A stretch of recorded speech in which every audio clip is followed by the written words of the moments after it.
This is a modern statue of Emperor Yongle.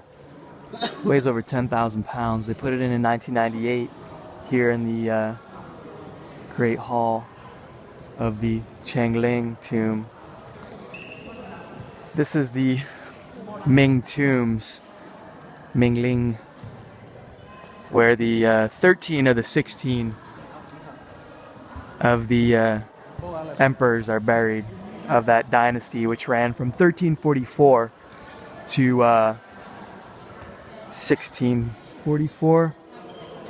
Get confused, 1368 to 1644. In between the Mongol reign of the Yuan dynasty and the Manchu reign of the Qing was the Ming, a return to Han rule.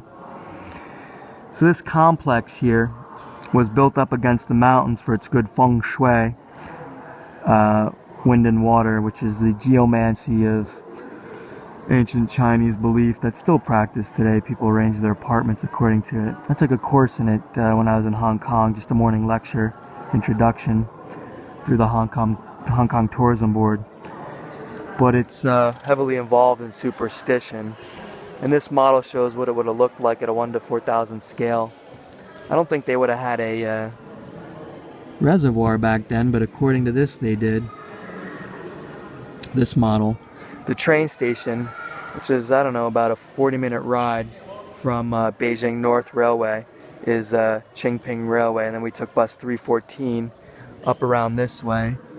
And you don't go down the actual Via Sacra here.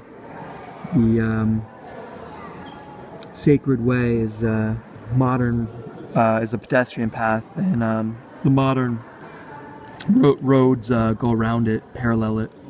But you would have passed through several archways and sacred gates, passing by a bunch of mythical beasts, elephants, camels, then some generals and officials, big statues there you can see. I'll zoom in.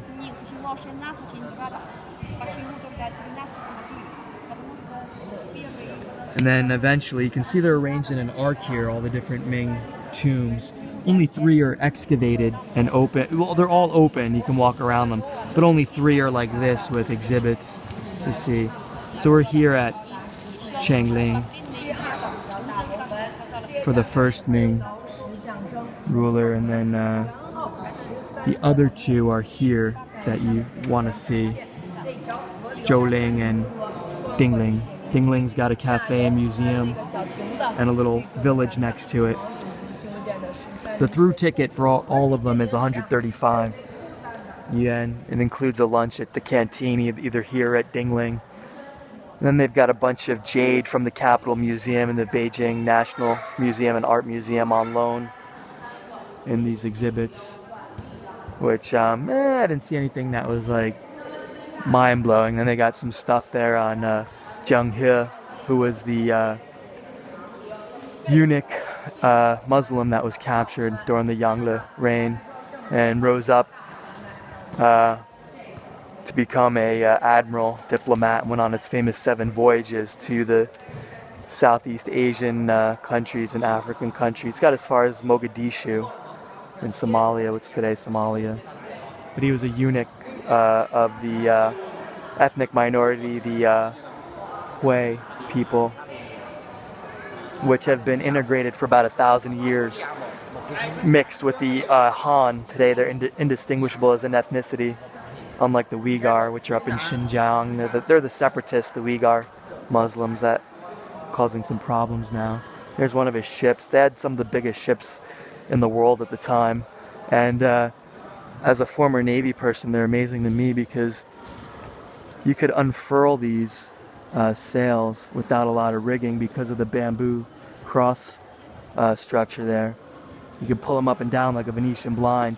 You didn't have to have, you know, somebody climbing the rigging in a storm to batten and unfurl these things. You know, it's like unfurl them. It's actually very advanced and simplistic, ingenious in its design. When I was in Singapore, they had a really good maritime museum with an actual half model of one of these you could walk into. It's very cool. So we're going to go climb the Spirit Tower and back now, and then have lunch at the canteen. So I don't know if it was evil spirits really that were coming down from the north or sandstorms from the Tamaklan Desert. But they always wanted to have like Beijing is built up in the same style, surrounded on three sides, east, north, west, by mountains, ringed by mountains on three sides, and then an open plain to the south. So I don't know. Blocking yourself from sand, dust storms, evil spirits, raiding Manchu and Mongols. Not exactly sure. Part of the feng shui. Anyway. I don't know if I read this one, Nanmu. That's the wood. Yeah, this is the wood. It's cedar wood. Grows in Sichuan, Hubei, Yunnan, and Guizhou provinces, all in the south.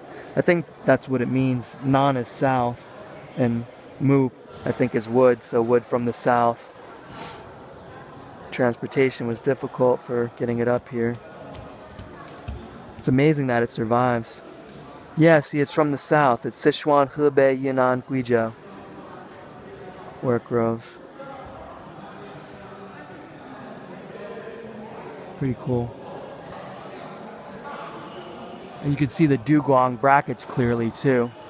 Dugong is the Mandarin word for corbelled bracket, specific type of technology that's used to help support overhanging eaves.